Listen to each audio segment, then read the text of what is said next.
Amen. Magandang umaga po sa ating lahat. Handa na po ba tayo? Amen. Good morning. Amen. Batiin po natin mga kapatid natin. Good morning. Ayan. At welcome po. Welcome natin si Girly. Girly, welcome sa Sambayang Kristiyano Ministries. Amen. Hallelujah. Ayan, ang saya nila, Girly, na nandito ka. Salamat sa Panginoon. Masaya talaga kami na narito ka. Amen. At tayo po ay manalangin na, katulad nga ng prayer natin kanina, sabi ni kapatid, ni Marvin, special ang araw na to, hindi dahil sa meron tayong alam. Palaging espesyal ang araw ng pagsamba dahil espesyal ang ating Diyos. Amen! Pag-pray po natin yung may birthday sa June 22, Sabado, si Tatay Chris. Sabi ni Tatay, punta na lang tayo dun sa kanila. Joke. Sa 22 po, birthday ni Tatay Chris. Ayan. So, mag-pray na po tayo. At meron din nangangailangan ng prayers sa may sakit karamdaman. Amen. Sige po, tayo po ay manalangin na. Kung handa na po ang lahat, manalangin na po tayo. Salamat, Panginoong Jesus, sa umaga na to. Sa iyong kabutihan, sa iyong kadakilaan. Salamat sa buhay ni Tatay Chris na magsa-celebrate ng kanyang kaarawan. Sa June 22, Lord God, sa Sabado. Salamat sa panibagong taon na idinagdadagdag mo po sa Kanya. Ang dalangin namin palagi, Panginoon, ay magandang kalusugan, mahabang buhay, at walang sakit karamdaman, Panginoong Jesus. Ito po ay talagang lubos-lubos ng pagpapala na mararanasan ng isang anak mo, Lord God. Kaya salamat po, at kung ano man po yung kanyang kahilingan sa kanyang puso, God, hindi maiksi ang iyong kamay upang hindi maipagkaloob po ito sa mismong araw niya, Lord God, sa kanyang special na araw. Kaya salamat po, O Diyos, sa buhay ni Tatay Chris. Ganon din, dalangin namin sa iyo si Kyra na may lagnat at nagsusuka. Ikaw po ang patuloy na humipo sa bata na to. Let your healing touch be upon her right now in Jesus' name, Lord God. At mawala na po kung ano man yung mga naging sanhi ng paglagnat niya at pagsusuka niya, Panginoon. Mailabas niya na lahat in Jesus' name. At ito, Panginoon, ay magiging kagalingan niya na, Lord God. Salamat po. At sa bawat isa na naririto, Panginoon, hindi man namin isa-isahin, anumang nilalaman ng aming mga puso, ay alam mo na po ito, Panginoon. Kaya nagpapasalamat na po kami sa iyo, God, sa katugunan ng aming mga panalangin. Whether your answer is yes, no, or wait. Thank you, Lord God, for the answers. Dahil ikaw ang Diyos na talagang tumutugon sa aming mga panalangin. Kaya salamat po. Ito pong aming dalangin sa pangalan ng Panginoong Jesus. Amen! Amen! Hallelujah! Amen! Sa umaga po na to, pag-usapan natin the love. Ito po yung pamagat ng ating pag-uusapan. The love of a Heavenly Father. Yan. Nilagyan ko po siya ng heavenly kasi baka ma-misquote yung Father lang. Amen. So, the love of a Heavenly Father. At ang verse po natin ay nandito na. Psalms 103 verse 13. Basahin ko po siya sa NIV version. Sabi niya po, as a father has compassion on his children, so the Lord has compassion on those who fear Him. Hallelujah. Salamat, Panginoon, sa iyong mga salita sa umaga na to. Lord, tunay na lahat ng makaririnig ng salita mo, ang kapangyarihan ng iyong salita hindi malilimitahan, kaya patuloy, O God, maghari, O Diyos, ang kapangyarihan mo sa lahat ng makakapakinig ng salita mo na to, lalo na po sa bawat isa sa amin na naririto, Panginoon. Tunay nga, O Diyos, ikaw ang mangusap sa amin pong lahat. In Jesus' name, Amen. Sabi nga po rito, as a father has compassion on his children, so the Lord has compassion on those who fear Him. Basahin po natin siya sa Tagalog. Psalms 103 or awit. Verse 13 po, sabi sa Tagalog, kung paano nahahabag ang ama sa anak niya, gayon siya nahahabag sa may takot sa kanya. Amen. Purihin ka, Panginoon. Sabi po rito, yung ginamit sa NIV version, kung mapapansin po ninyo, ay yung salitang compassion. Ano ang ibig sabihin ng compassion? Akala ko noon, ang compassion is a love. Tama naman po siya, compassion is love. Pero kung titignan po natin yung tunay na kahulugan ng compassion, ang ibig sabihin po niya, to suffer together. Sabi sa Google, compassion literally means to suffer together. Ito pa po yung iba niyang kahulugan para lubos nating maunawaan ang ating pong pag-aaralan sa umaga na to. Recognizing the suffering of others and then taking action to help. So yun po yung compassion. Kinikilala mo yung suffering ng iba, tapos nagkakaroon ka ng desire, o hindi ka lang talaga nagkakaroon ng desire kung hindi gusto mo yung tulungan yung tao na yon na merong suffering. Amen. Another meaning, tangible expression of love for those who are suffering or in need. So, isang kahulugan po yung love. So, tangible expression of love. Kanino? Kanino ka may love? Doon sa mga nagsasuffer or doon sa mga nangangailangan. Nakita po natin yung kahulugan ng compassion. Amen? So, if someone shows kindness, caring, and willingness to help to others, they are showing compassion. So, yun po yung kahulugan ng salitang compassion. Isa lamang yung love doon sa kahulugan na yon ng salita na yon. Pero ang totoong kahulugan niya ay to suffer together and recognize the suffering of others, and then you are willing to help that person who is suffering or who is in need. Naunawaan po natin to. So, ano sabi ng Bible? As a father has compassion on his children, so the Lord has compassion on those who fear Him. Amen. So, ang Panginoon natin, yung tunay na tatay natin, yung ating Ama, ay merong compassion or nakikipag-suffering siya sa atin kapag nakikita niya na ikaw o ako ay merong pinagdadaanan that you are suffering, and He's very much willing to help. Amen. Na talagang aabutin niya yung tao na yon na merong suffering. At sabi, for those who fear Him. Meron siyang compassion, may karugtong yun on those who fear Him. So, nagkakaroon ng compassion ng Panginoon doon sa mga tao na may suffering, na may takot sa Kanya. So, hindi lahat ng nagsasuffer ay may compassion ang Diyos. Kanino lang siya merong ganon? Doon sa may takot sa Kanya. Huwag po natin puputulin ang salita ng Diyos.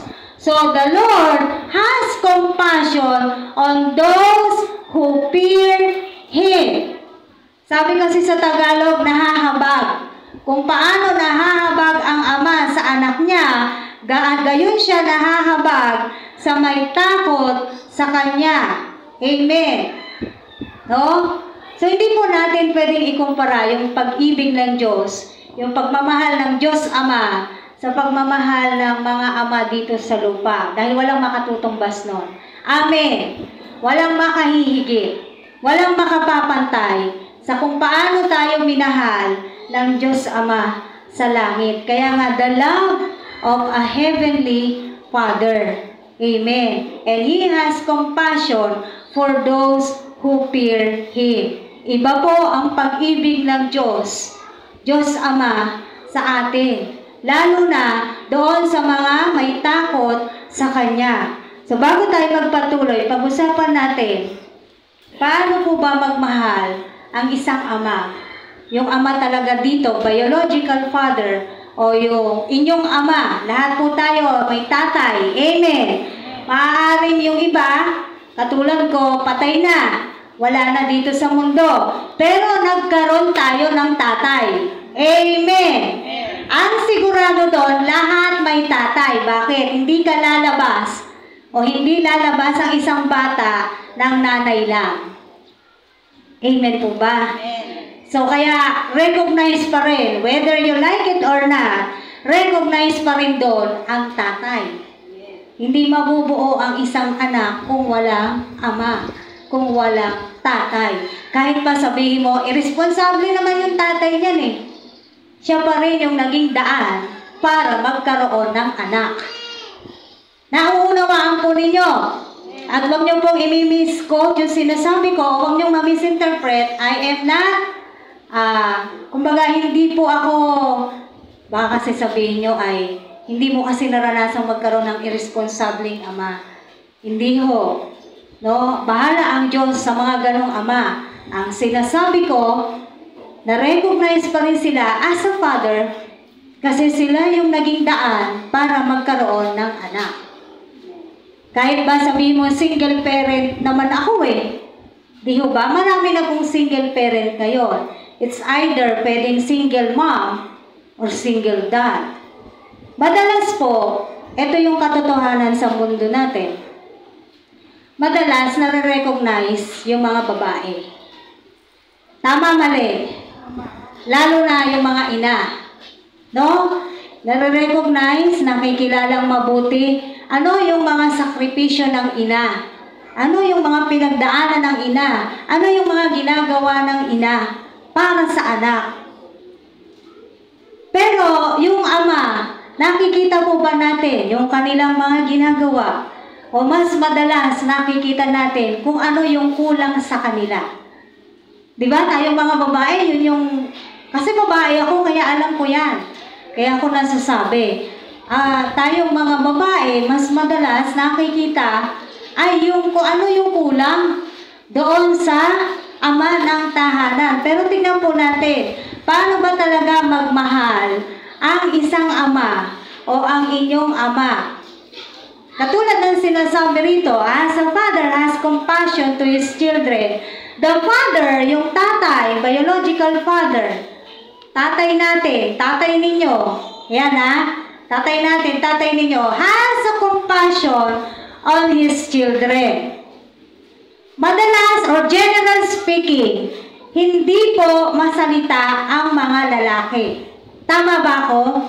Hindi sila expressive on words, on their words. Unlike us, women, napaka-expressive natin. Talagang hindi tayo matatahimik hanggat hindi bumubuka yung mga bibig natin. Di ba? Hanggat hindi natin nasasabi kung ano yung gusto nating sabihin. Pero generally po, hindi ko sinasabing lahat, pero karamihan, ang mga tatay, hindi sila masalita. But they do love and they have compassion to their children. Amen. Nararamdaman po nila yon. Na lalo na kung nakikita nila na meron ng suffering o may pagdurusa, mismo nakikita ng dalawang mata nila yung kanilang anak. Na, halimbawa, may sakit ang anak. Di ba yung nanay talaga yung nag-aalaga? No. Yung nanay talaga. Yung tatay, syempre parang kala natin cool lang yung tatay. Pero deep within their heart, nandun yung love. Nandun yung compassion. Kasi pag kinausap mo yung tatay, parang yan din yung sinasabi ng nanay. Kung pwede ko lang kuhanin yung sakit ng anak ko, sana ako na lang. Hindi ba ganyan din ang mga sinasabi nila? Na minsan, hindi po natin nare-recognize nga o hindi natin nabibigyan ng pansin kasi nga mas inaano natin yung pagod natin, yung oras natin dahil tayo yung nasa bahay, no? Pero sila nga, hindi sila masalita. Pangalawa, they provide, Bible-based po ito, ho? They provide for their family. Ang isang ama, ang dapat, una, siya talaga, katungkulan niya to nagpo-provide siya sa kanyang pamilya. Although ngayon, kasi nag-e-evolve po tayo, nagkakaroon ng pagbabago yung panahon natin, nagtatrabaho na rin ang mga nanay. Tama. Kasi nga hindi na kinakaya ng tatay dahil sa taas ng mga bilihin. Pero, ang talagang dapat nagtutustos sa pangangailangan ng pamilya, kumbaga support lang si mami. No? Ang talagang dapat nagtutustos, according to the Bible, ay ang ama. Matthew 7, tignan po natin. Matthew chapter 7, verses 9 to 11. Basahin natin. Mateo 7.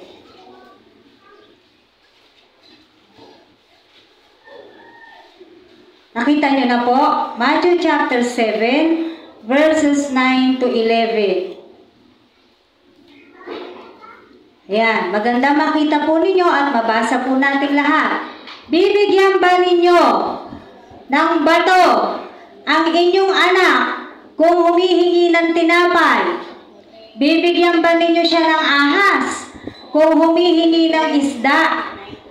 Kung kayo na masasama ay marunong magbigay ng mabubuting bagay sa inyong mga anak, gaano pa kaya ang inyong amang nasa langit? Ibibigay niya ang mabubuting bagay sa mga humihingi sa Kanya. Merong dalawang ama na tinutukoy itong verses na to na binasa natin. Isang ama dito sa lupa at yung ama natin sa langit. Yung ama natin sa langit, sabi niya rito, di ba? Kung kayo na masasama, marunong magbigay, marunong magpakain sa inyong pamilya, paano pa kaya yung ating amang nasa langit? Naisip po ba natin to? Kaya nga sabi niya rin sa Mateo, kung babasahin din po natin to, huwag kayong mag-alala sa inyong kakainin, huwag kayong mag-alala sa inyong daramtin. Nabasa niyo na pa ba yun? Bakit? Dahil ang Diyos Ama, ang siyang bahala sa ating mga pangangailangan. Siya po ang nagpro-provide. Siya po ang nagkakaloob.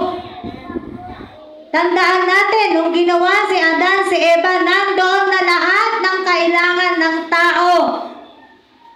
Naging kasalanan lang nila, kaya kaya nagalit ang Diyos sa kanila, pinalaya sila sa Garden of Eden. Pero kung hindi sila sumuway sa Diyos, masarap sana ang buhay nila. Tama po ba? Pero nagkaroon ng pagsuway. Nagkaroon ng disobedience. Pero sinasabi rito, Marvin, pag nagugutom yan si Abby, anong binibigay mo? Bato? Diba hindi? Matitiis mo ba yun? Diba? Kahit sabihin pa po natin na masama yung ama. Kung nagugutom yung anak niya, hindi niya yan yung matinong ama. Matino, kasi may mga amang hindi matino. Amen. May mga ama na gumagawa ng kahalayan sa kanilang anak. Nakakapanggitil yung mga ama na ganon. No? Pero kung hindi sila magsisisi, nakakatakot ang kasasapitan ng mga ganong klaseng ama. Hindi lang basta yung ganong ama na irresponsable, gumagawa ng kasamaan sa kanilang mga anak, nagpo-provoke sa kanilang mga anak. Mamaya, nasa Bible po yung babasahin natin. No? Pero doon tayo sa matinong pag-iisip na ama. Ayan, nililiwanag ho natin, ha? Kasi baka merong kumontra sa mga kaisipan nyo dyan. Kaya nililiwanag na natin. Bible-based, ang isang matinong ama, minsan kahit masama siyang ama, pag nagugutom ang anak, hindi niya yan bibigyan ng hindi maganda. Kaya nga yung iba, meron silang kinakatwiran. Dahil nagugutom ang pamilya ko, kaya ako nakuhang magnakaw. Di ba? Naririnig natin palagi yan. No? Di mo tuloy malaman kung maaawa ka ba o hindi doon sa mga taong nakakaranas ng ganung bagay. Pero ang isang matinong ama, kapag ka nangihi ng tinapay yung anak niya, literally, bibigyan niya yan ng pagkain. Di ba kahit nga minsan pasaway ang anak, pakakainin mo pa rin? Pag ba pasaway yung anak nyo, binibigyan nyo buhangin? Di ba hindi? Lulutuan mo pa rin yan. Masarap pa rin ang kinakain niya. Kasi hindi mo naman naiisip yung ganun eh. Ang naiisip mo, kailangan mo silang pakainin. Kailangan mong mag-provide sa pamilya mo. Di ba mga ama? Ganon. So ang mga ama po, ang siyang talagang dapat nagpo-provide sa family. Ngayon kung may trabaho yung babae, okay lang. Okay lang kasi nasa pag-uusap nila yon, pagtutulungan. Katulad ng sinabi ko kanina, dahil na rin sa panahon natin ngayon, kaya yung mga nanay napipilitang maghanap buhay. Dahil hindi na nga kinakaya ng isa lang ang nagtatrabaho. Pero may mga, siyempre, laging may disadvantage po pagka ang nanay nagwo-work. Diba? Katulad no, yung ni-rape na bata dyan sa Santa Clara, nakaburol pa siya hanggang ngayon. 11 years old, wala pala yung nanay niya. Nasa Maynila. No, at yung tatay niya, tricycle driver. Nabalitaan niya ba yon? Yung ni-rape na bata sa Santa Clara? No? Sabi ko, dapat patayin na rin yung gumawa. Kasi ano yung mukha daw eh, sabi, di ba sabi mo, Tess? Ay, hindi si Polo. Yung mukha parang binugbog pa. Oo, kumbaga, di ba, yung mga ganon. Kasi alam nung gumawa ng masama, walang bantay yung bata. Wala yung tatay, nagka-tricycle, yung nanay nasa Maynila. So, nandoon yung pagsasamantala talaga. Na alam nila walang bantay yung bata, kaya nagawan nila ng hindi maganda. No? So, nakakalungkot. Kaya nga, kung kakayanin lang din ng ama, mas maigi talaga yung ama yung nagwo-work at yung nanay concentrated sa anak, sa bahay. Pero depende na nga rin po yan sa pag-uusap sa panahon natin ngayon. Kasi open naman na po tayo sa ganyan. Kaya lang, yun nga yung sinasabi ko, may mga disadvantages talaga kapag ang nanay ay nagtatrabaho. Meron talagang mapapabayaan. Yun po yung katotohanan dyan. Amen. No? So, ang sabi rito, pangako sa atin na ating Diyos Ama. Diba? Ibibigay niya ang mabubuting bagay sa mga humihingi sa Kanya. Anong ibibigay ng God? Mabubuting bagay. Amen. Kaya nga sabi, all good things comes from our Father. Lahat ng mabubuting bagay galing sa ating Ama. So, gaano tayo kamahal ng, kahit na ako, wala na akong tatay dito sa lupa, huwag natin iisipin na ano ka na, yung balo. Gaano tayo kamahal ng ating Diyos Ama? Tayong lahat na naririto, merong Ama na nagmamahal po sa atin. Sabi niya, humingi kayo at ibibigay sa inyo ng Ama ang mga mabubuting bagay. Ano po? Nakakatuwa ang ating Diyos Ama. Amen. Na talagang dapat at karapat-dapat siyang purihin, sambahin, pasalamatan. At ito yung binibigay niyang halimbawa sa ating lahat, lalo na sa mga ama, na kung kayo kaya niyong magbigay ng mabuti sa inyong anak, lalo na ako. Parang ganyan, di ba? Parang ganyan yung gusto sabihin ng ating Diyos Ama. Lalo na ako. Kung manghihingi kayo ng pagkain ninyo, binibigyan ko ba kayo ng ahas? Di ba hindi? Sino rito nakatanggap na ng gano'n? Humingi ng pagkain sa Diyos, iba yung kanyang natanggap. Di ba wala? Humingi ka ng pagkain sa Diyos, ito literal na pagkain. Naranasan namin to. Humihingi kami ng literal na pagkain sa Diyos, talagang may dumadating.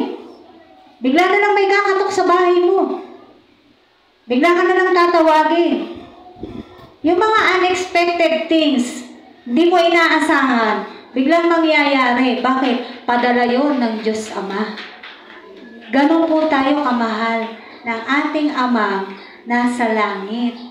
The Father has compassion on those who fear Him. Amen. So, nagpo-provide po ang mga ama. Pinag-iisa ko na lang, no, kung ano po yung ating pinag-aaralan. Pangatlo, ang mga ama, nagpo-protect yan ng pamilya. They protect their family. They make sure that their family is secured. Isaiah 46:4. Sabi po rito, Isaiah chapter 46. Verse 4. Ako ang inyong Diyos. Nakita niyo na po ito? Ako ang basahin ninyo. Dapat makita nyo, buksan nyo yung Bible nyo para mabasa ninyo. Ako ang inyong Diyos, iingatan ko kayo hanggang sa pumuti ang inyong buhok at kayo'y tumanda.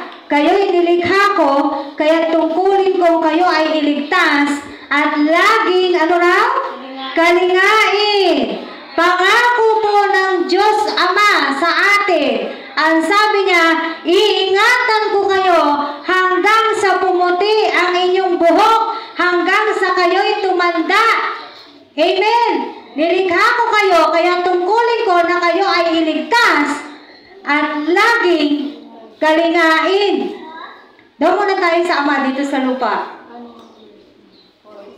Isa rin sa responsibilidad ng Ama ay protektahan ang kanyang pamilya. Amen. No? Kumbaga talagang, let's face the fact, iba ang presensya ng mga tatay pag nasa bahay sila. Tama, mali? Tama, di ba? Iba yung presensya na dala-dala nila pag nasa bahay sila. Somehow, we feel secured, no? And we feel protected pag ang ama ng tahanan ay nasa bahay. Kasi pag meron tayong naramdaman mga babae, sinong kinakalabit mo? Uy, tignan mo nga yun. Diba? Sino papabangunin mo? Diba yung lalaki? O, tignan mo, tignan mo. Oh. Kaya kung ano ba nga, kung meron mang nangaano nga doon, unang madadali nga yung tatay. Ganun. Diba? Kumbaga, tungkulin ng mga ama na protektahan, ingatan ang kanyang pamilya. Hindi lang po anak. Kasi lagi na lang anak eh. Pamilya. Pag sinabing pamilya, sama nyo yung nanay. Kasi di ba lagi, pag sinabi ang nanay, kailangan alagaan ng anak, ang tatay, kailangan alagaan ng anak. Hindi. Pamilya. Aalagaan mo yung anak mo, aalagaan mo rin yung ano mo. Asawa, poproteksyonan mo yung anak mo, poproteksyonan mo rin yung asawa mo. Amen. O mga asawang lalaki, papayag ba kayo na may mambastos sa inyong mga asawang babae? Papayag kayo? Ha? Sagot kayo, mga asawang lalaki. Pag di kayo sumagot, parang ang sagot nyo, oo. Di ba hindi? Manggagalaiti kayo sa galit kung merong hindi magandang gagawin sa inyong mga asawang babae. Tama ba? Dahil kahit nasabihin mong lagi kayong nagkakaroon ng diskusyon, o yan din yung isa sa katotohanan. Kahit nasabihin nyo lagi kayong nagkakaroon ng diskusyon ng inyong asawa, mahal pa rin ang isa't isa. Lumalabas pa rin yung pag-ibig, lalo na kapag kinakailangan ng isa yung isa. Nakita po ninyo ito? No? Kaya, tungkuling ingatan. Ingatan, hindi saktan. Mga lalaki. Ang sabi rito, tungkuling ingatan ang pamilya. Tungkuling iligtas ang pamilya. Tungkuling tiyakin niya na nasa maayos ang kanyang pamilya. Amen. Sa amin po ngayon, sa totoo lang, sabi ko nga, ano ba sinabi? Kung mayaman lang ako, hindi ko na pagtatrabahuin kasi sinabi ko kay Joy kahapon lang, no Joy? O nung Friday. Sabi ko kay Joy, kung mayaman lang ako, hindi ko na pagtatrabahuin si Polo. Nahihirapan po ako. Hindi wag naman sa ikalalaki ng bumbunan niya at malaki na. Mahirap po on my part na siya po ay wala, lalo na sa gabi. Bukod sa, syempre, kailangan mo mag-lock. Gano'n, alam mo yun eh. Diba? Initially, yun yung gagawin mo. Pero katulad ng sinabi ko kanina, iba yung presensya na nandyan yung ama ng tahanan. Amen.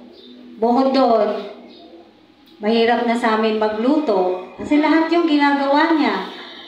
Mamalengke, maglaba. Minsan nakakalaba po siya, pero pinipilit naman niya makalaba. Pero syempre minsan naaawa na rin ako. hindi niya na kinakaya, kailangan may sasambot, di ba?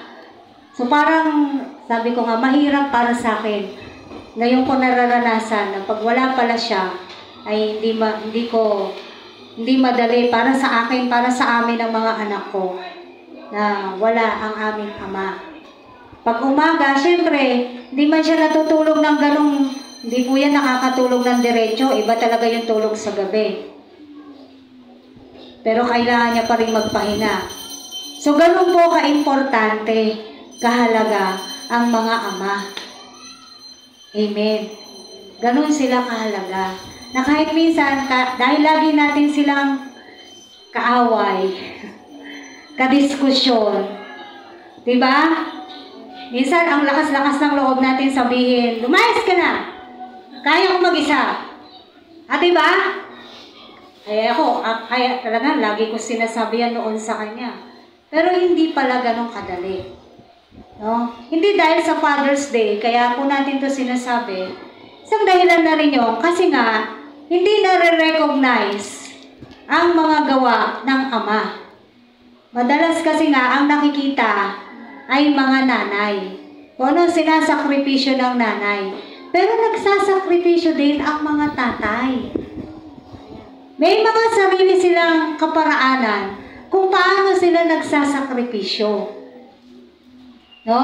May mga sarili silang kaparaanan kung paano nila ipaparamdam yung kanilang pagmamahal sa kanilang anak. Hindi man ma-showy yung mga tatay dito. Meron bang rito? Yung affectionate father kasi yun eh.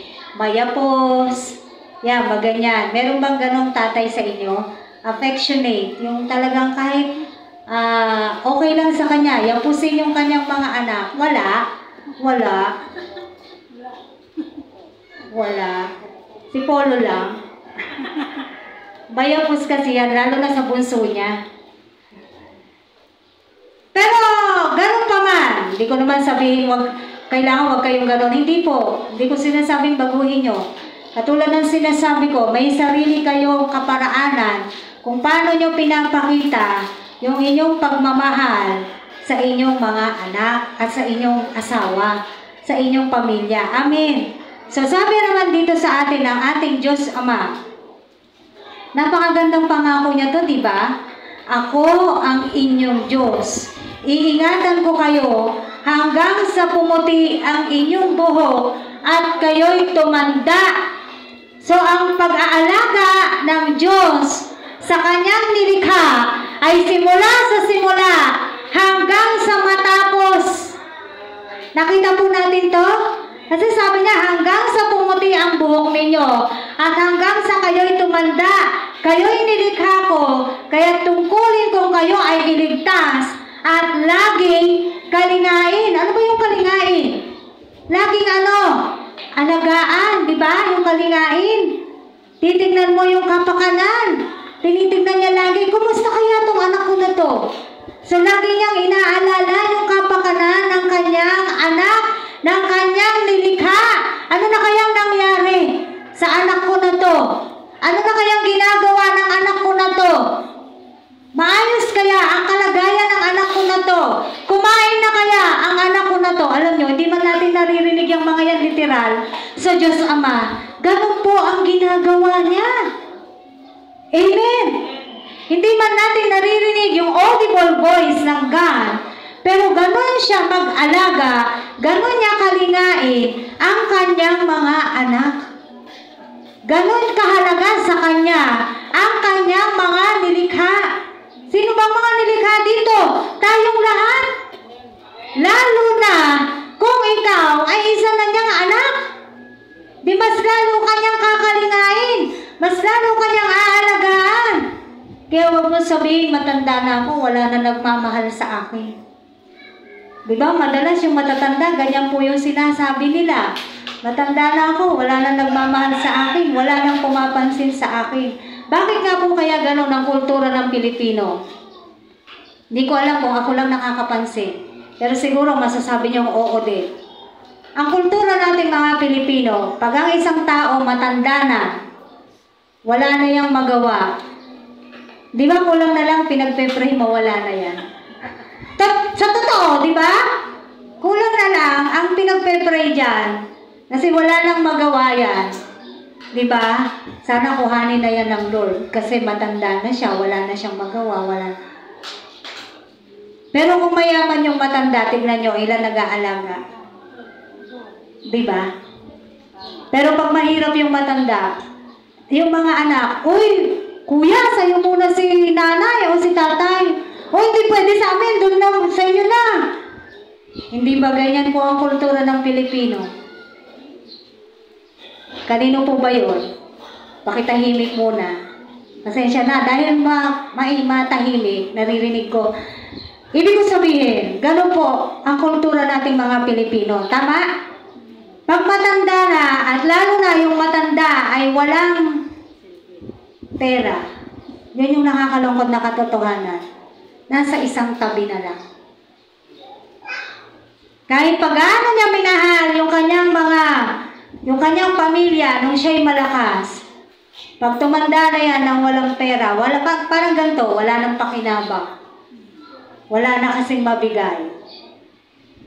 Hindi po lahat, pero yan ang madalas na nakikita kong kultura nating mga Pilipino. Pero kung mayaman yan, kahit pa sabihin mo, ay dumumi, talagang pagtsatsagaan yan, mayaman eh. Para sa kanya mapunta kung ano man yung iiwanan ng matanda. Tino ba? O yung mga umiidad na katulad ko, alam nyo na, kailangan maghanda tayo. Hindi naman sa dahil papabayaan tayo ng mga anak natin, kung hindi, maganda rin na naghahanda sa pagtanda. Yan. Nay, may naka-ready ka na ba? May nakatabi ka na ba? Wala pa. Pero sa totoo lang, maganda na may nakatago, nakatabi, may pinaghahandaan sa pagtanda. Bakit? Ba dumating ang araw, kailangan mo nito, kailangan mo magpa-doktor. Pa-doktor mo yung sarili mo. Kasi baka hindi nila gawin. Tama? O maaaring gawin nila kung ano-ano naman maririnig mo sa mga anak. Pwedeng ganyan. Hindi ko sinasabing ganyan ang mga anak natin. Pero, these are the possible things na pwede mangyari. Mga posibilidad po ito. Hindi po ito imposibleng mangyari. Lalo na kung may pamilya na ang mga anak-anak.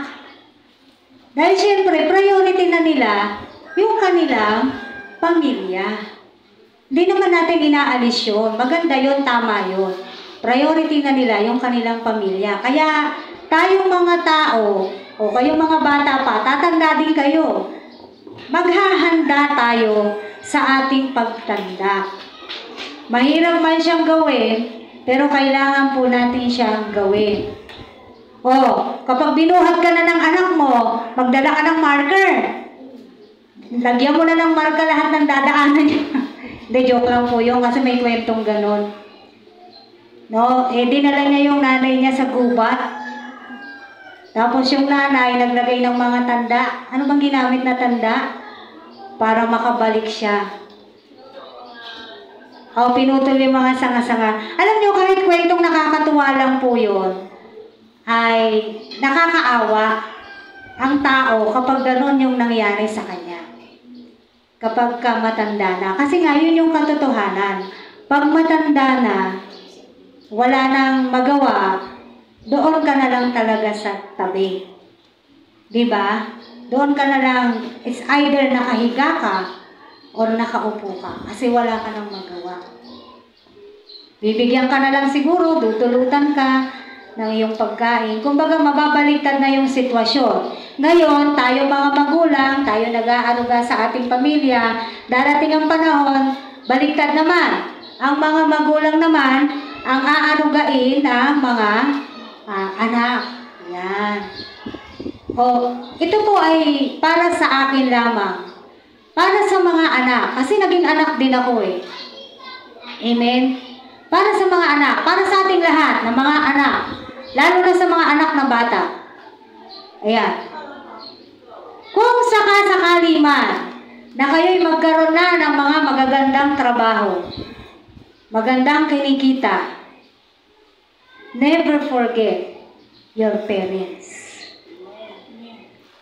Hindi yun eh. Sabi kasi nung iba, tungkulin ng magulang na pag-aralin yung kanyang anak. Kaya wag mong hihintayin na parang magbabayad sila. Tama, hindi naman tayo nagpapabayad eh. Hindi naman bayad ang tawag dun eh. Bakit inaano nila ng bayad? Iba naman yung talagang nagpapabayad na magulang. Nauunawaan niyo po ako? May mga magulang naman kasi talaga na kung makahingi sa anak, ay parang tagagawa ng pera yung anak. Hindi naman ganun po yung ibig kong sabihin. Mga anak, kung sakasakaling mangyari sa inyo na ganun, maayos na kayo, maayos na ang estado nyo, huwag niyong kakalimutan ang inyong magulang. Bakit? Tatanungin ko kayo, saan naubos ang lakas ng magulang niyo? Kanino? Di ba yun yung katotohanan? Kasi darating yung araw, ikaw ngayon, wala ka pang anak, kunwari. Darating ang araw, ikaw na yung magulang. Ganun din naman, yan lang naman yung life cycle eh.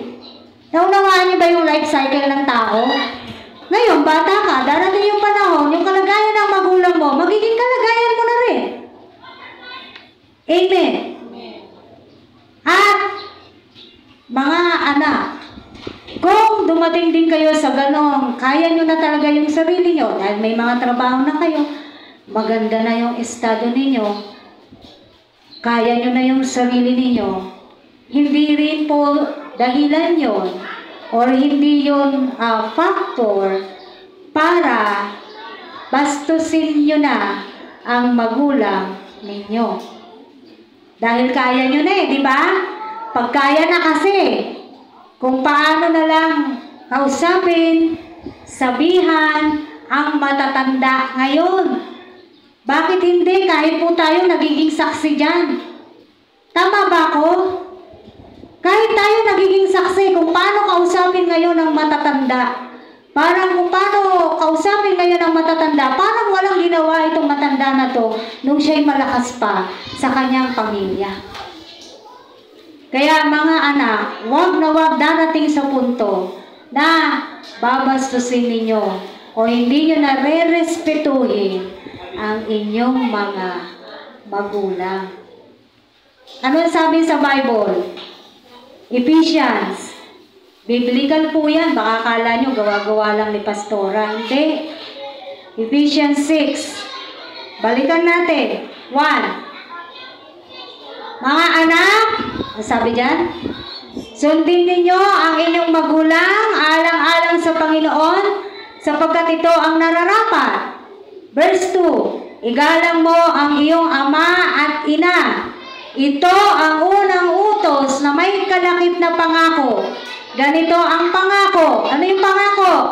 Ikaw ay giginhawa at lalawig ang iyong buhay rito sa lupa. Hindi ba?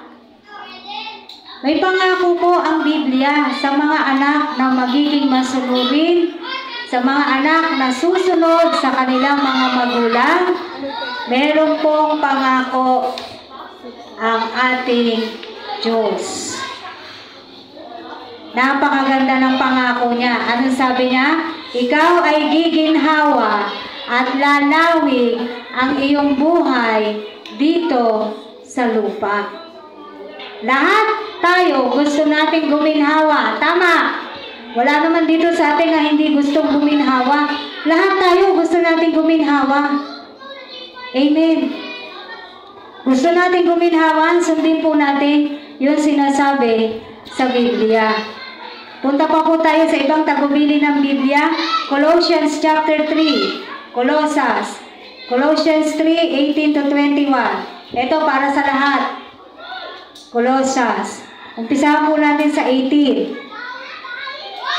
Ang sabi po rito, mga babae, pasakop kayo sa inyong asawa, sapagkat yan ang kalooban ng Panginoon. Sabi sa mga babae, pasakop sa asawa. Verse 19, mga lalaki, ibigin ninyo ang inyong asawa at huwag silang pagmamalupitan. Verse 20, mga anak, sundin niyong lagi ang inyong mga magulang sapagkat ikinalulugod iyan ng... Nakita niyo mga anak? Kung kayo'y susunod sa inyong mga magulang, nalulugod sa inyo ang Diyos. Sabi ko ba? Hindi. Balikan niyo yan. Sabi, di ba? Mga anak, sundin niyo lagi ang inyong mga magulang sapagkat kinalulugod iyan ng Panginoon. Verse 21, mga ama, huwag ninyong kagagalitan ng labis ang inyong mga anak at baka manghina ang kanilang loob. Ito po ay mga tagubilin ng Biblia sa mga katulad po natin. Sa mga pamilya po natin. Amen. No? Mga lalaki, ibigin ninyo ang inyong asawa at huwag silang pagmamalupitan.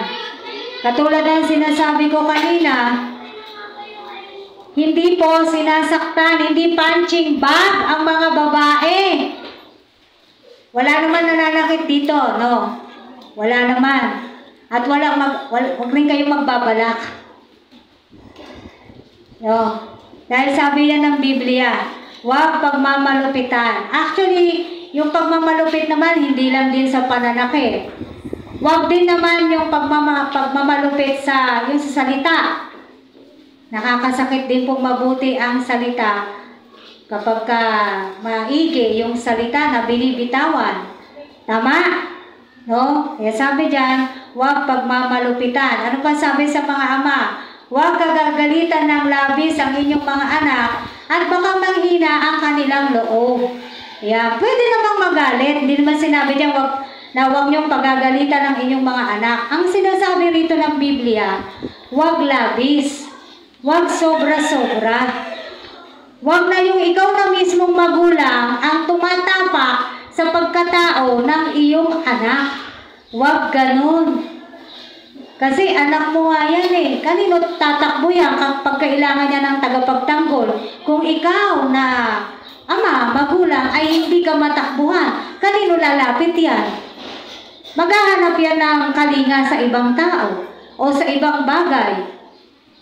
Maghahanap sila ng ibang bagay na kung saan doon nila nararamdaman nandito para sa kanila ang pag-ibig, nandito para sa kanila ang pagkalinga. Kaya nga mayroong mga napapariwara. Dahil minsan kagagawan din ng mga magulang. Amen. Kung paanong pagsalitaan ang mga anak.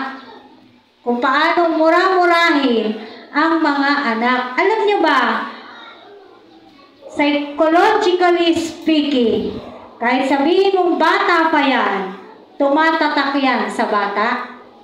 Kung ano man po yung mga sinasabi natin, na mga hindi magagandang salita sa mga bata, tumatatak po yan. Hindi po nila yan nakakalimutan. Kaya kung anong tinanim mo, itinatak mo sa isip ng iyong mga anak, dala-dala niya yun. Mahal ka niya, oo. Pero hindi niya nalilimutan. Ganito ginawa sa akin ng tatay ko eh. Ganito sinabi sa akin ng tatay ko eh. O ng nanay ko eh. Hindi man yung tatay, yung nanay. Pwedeng gano'n. Sobrang nagmamalupit sa anak. Ito, ilang beses ko na itong nakwento. Yung in-interview ni Tony Gonzaga, ang pangalan uli nun? Salome. Si Salome, nasabi ko na to sa worship team, di ba? UP graduate to. Ano pang kurso niya? Pero ganun pa man.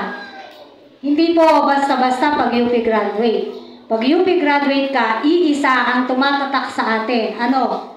Matalino. At totoo naman, pagka taga-UP, matalino talaga. Hindi ko na lang alam ngayon. Kasi yung mga noon talaga na mga taga-UP, ay talagang nganga ka sa sobrang talino nila. Tingnan nyo si Miriam Defensor Santiago. Diba? Anyway. Gusto ko siya. Anyway, si Salome, UP graduate yan. Pero anong trabaho niya ngayon? Nagbibigay siya ng aliw sa mga lalaki. Professional, ang tawag doon. Professional call girl. Ganon siya. Kung iisipin mo, bakit yun ang trabaho niya? UP graduate siya. Bakit hindi niyo siya panoorin? At tingnan niyo kung ano ang mga naibahagi niya nung siya ay ini-interview. Nagkaganon siya, malaking faktor ng pagkakaganon niya, magulang niya. Kasi sinasabi sa kanya ng magulang niya, napakapangit niya, wala siyang mararating, wala siyang magagawa. Alam mo yun, ikaw magulang, sasabihin mo yung anak mo, napakapangit. Di ba? Nakukuha niyo po yung punto. Kita mo yun ha, maliit pa lang siya nung, pero ano na siya ngayon, nagtatrabaho na nga siya. Hanggang ngayon, di niya nalilimutan. Pag siya ini-interview, naiiyak pa rin siya kapag sinasabi niya yun. Kaya nung sinasabi niya yun, pinagpe-pray ko na makapagpatawad siya sa magulang niya. Siguro nagsisi na rin yung magulang niya. Hindi ko po alam. Akin lang yun. Pero ang ibig kong sabihin, mga magulang, mag-iingat tayo, lalo na ang mga ama. Ang mga anak, sanay na yan sa nanay. Kasi madaldal yung mga nanay. Tama. Pero ang ama, minsan, pag magbitaw ng salita, napakatindi. Yun yung sinasabi dito, huwag masyadong pagalitan ng labis-labis ang mga anak para hindi manghina yung kalooban nila. Kasi sa atin sila kukuha ng lakas ng loob. Sino ba mag-motivate sa mga anak natin? Sino ba mag-encourage sa kanila? Hindi ba tayo? Kung nakakuha ng mababang grado yan, okay lang yan anak, pagbutihin mo na lang sa susunod. Yung ganon. Amen. Okay lang yan sa susunod. Meron pa naman sa susunod. Ngayon, kung wala nang susunod, ibang level. Kung wala na, okay pa rin yan, pumasa ka naman, anak. Diba? Okay pa rin yan, pumasa ka naman, anak. Ibig sabihin po sa atin dito ng Biblia, bilang mga mananampalatayang mga magulang, pairalin po natin ang isang mananampalatayang magulang sa ating pamilya, lalo na po ang mga ama. Ang ama, ang nag-i-initiate dapat sa tahanan, mag-pray na tayo. O, diba? Ang ama, ang magsasabi dapat sa pamilya niya, tara na, linggo ngayon, magsasamba tayong lahat. Hindi ba napakaganda ng isang pamilya kung ang tatay nila ay nagsasamba rin sa Panginoon? Amen? Lalo na kung ang isang ama ay malalim na sa Panginoon. Ganoon kabuti, ganoon kaganda kung ang isang ama ay malalim na sa Panginoon. Ngayon, kung hindi pa ganyan ang inyong mga ama, anong dapat ninyong gawin? Pag-pray, ipag-pray, ipag-pray. Kung kaya mo siyang sharean mo. Bahaginan mo. Amen. Balik tayo sa verse natin. Sabi ng verse natin, as a father has a compassion on his children, so the Lord has compassion on those who fear Him. Ang mga ama ay nahahabag, hindi lang basta nahahabag. Anong sabi uli ng compassion? Recognizing the suffering of others and then willing to help. Ang mga ama dito sa lupa, nakikita nila kung ano ang nararanasan ng kanilang mga anak at handa silang tumulong sa kung ano mang suffering meron ang kanilang mga anak. Kayang gawin nyo ng ama dito sa lupa, lalo't higit ang ama natin sa langit. So, the Lord has compassion on those who fear Him. May mga suffering tayong lahat ngayon. Amen po ba? Sa ating pinagdadaanan ngayon, ang Lord, alam niya. No? Alam niya yung suffering natin and He is very much willing to help. Anong pangako niya? Hanggang pumuti ang buhok nyo, hanggang tumanda kayo, iingatan at kakalingain ko kayo. Amen. Ganon tayo kamahal ng Diyos. Mga tatay, hanggang pumuti na rin ang mga buhok ninyo. Ganon din ang magiging pagmamahal po ninyo sa inyong pamilya. Diba? Kaya nga ginagamit ngayon yung kanta ni Sharon Cuneta, kahit maputi na ang buhok ko. Diba? Hindi mawawala ang pagmamahal, ang pag-ibig ng isang ama sa kanyang pamilya kahit matanda na po ang bawat isa. Amen.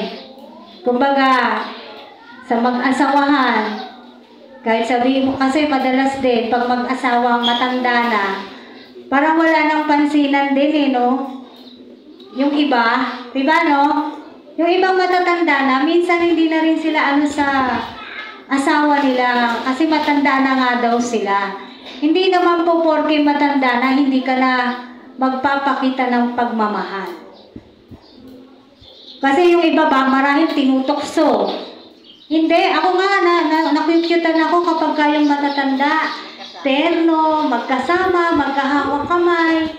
Kahit matanda na sila, nakukyutan akong tignan yung mga ganon. At hinihiling ko na sana ganon din kami. Na kahit matanda na kami, hindi mawawala yung love. No? Hindi mawawala yung love sa pamilya. At hindi masama na magpakita ng pagmamahal sa pamilya. Basta alam natin dali. What I'm trying to say is, basta sweet tignan, hindi naman yung mahalay. Amen po ba? Yung sweet tignan, hindi mahalay. No? Minsan kami mag-asawa, magkasabay. Huwag ka sasabay sa akin. Minsan ganyan. No? Huwag ka sasabay sa akin. O minsan iniiwanan naman niya ako dahil mabilis siyang maglakad. O sana anuhin na natin. Kumbaga tinuruan tayo ng Diyos ngayon kung paano tayong iniibig ng Diyos Ama hanggang sa ating pagtanda. Magmahal din tayo hanggang pagputi ng ating buhok. Amen. No? O yung mga wala ng asawa, okay lang din yan. Kung nawala na po sila, at least, alam mo sa puso mo na minahal mo rin naman ang iyong asawa. Amen. So yung mga meron pa ngayon, sabi nga, hanggat nandyan pa. Kailan tayo magpapakita ng pagmamahal? Pag wala na. Hanggat nandyan pa, ipakita natin sa kanila that we love them. And we appreciate them. Sa mga tatay ng SCM family, nakikita po namin kayo. Huwag niyo pong isipin na parang ano lang kayo rito, parang wala lang, hindi. We see you, we see your value. We see your importance here on this church. No? Hindi man lang din namin sinasabi o literal na binibigkas yung mga salita na to. But we know, nakikita po namin kayo, paano po kayo dito rin sa iglesia. At ang Diyos na po ang bahala magkaloob sa inyo. Sa espesyal na araw na to para sa mga ama. Ang Diyos na po ang bahalang magkaloob sa inyo. Kung ano man po yung inyong pinagpe-pray o dinudulog sa ating amang nasa langit. Katulad ng sinabi niya kanina, humingi kayo sa akin, ibibigay ko ang mabubuting bagay sa inyo. Amen. Tayo po'y manalangin. Hallelujah. Maraming salamat, aming Diyos, aming Ama. Maraming salamat po. Salamat sa pagmamahal mo. Lord, yun sabi mo, kahit matanda na kami, kahit pumuti yung buhok namin, ay talagang yung pagkalinga mo sa amin, hindi nagmamaliw. Yung pagbibigay mo, pag-aaruga, pangangalaga mo, pagpuprotekta mo sa amin. Lord, pangako mo, tungkulin mo ito dahil nilikha mo kami. Maraming salamat, napakaganda ng pangako mo, O Diyos. Patuloy dalangin ko po sa umaga na to. Kaming lahat na narito, kaming lahat mga naging anak kaming lahat mga anak. We pray, Lord, na makasunod kami sa iyo, na mahalin ka rin namin ng tunay at lubos bilang aming amang nasa langit. Salamat, O Diyos, nakikita mo yung suffering namin. And you have this compassion to us. Ganon kalaki yung pag-ibig mo sa amin. Na nakikisuffer ka doon sa pinagdadaanan po namin. At hindi mo lang kami sinasamahan doon sa suffering na yon. Kung hindi, tinutulungan mo rin kami na ma-overcome ang suffering na to kung ano man po yung mga pinagdadaanan namin. Salamat, O Diyos. Napakabuti mo. Kaya God, tinataas ka talaga namin. Niluluwalhati ka namin at pinagmamalaki ka namin bilang aming Ama, bilang aming Hari, bilang aming tagapagligtas, bilang aming tagapagtubos, bilang aming Lord, Amang nasa langit. Salamat po. Dalangin din namin, Panginoon, si Tricia na masakit din ang tenga at may lagnat din. Lord, sabi mo, humingi kami at ang mabubuting bagay ay pagkakaloob mo. Hinihingi namin ang kagalingan ng bata na to. Tunay nga, Panginoon, hindi maiksi ang iyong kamay upang hindi maipagkaloob anuman ang kahilingan namin, lalo na ng kanyang mga magulang para sa kanyang kagalingan. So by faith, we just thank you, Lord God, for your healing touch in Jesus' name. Amen. Amen.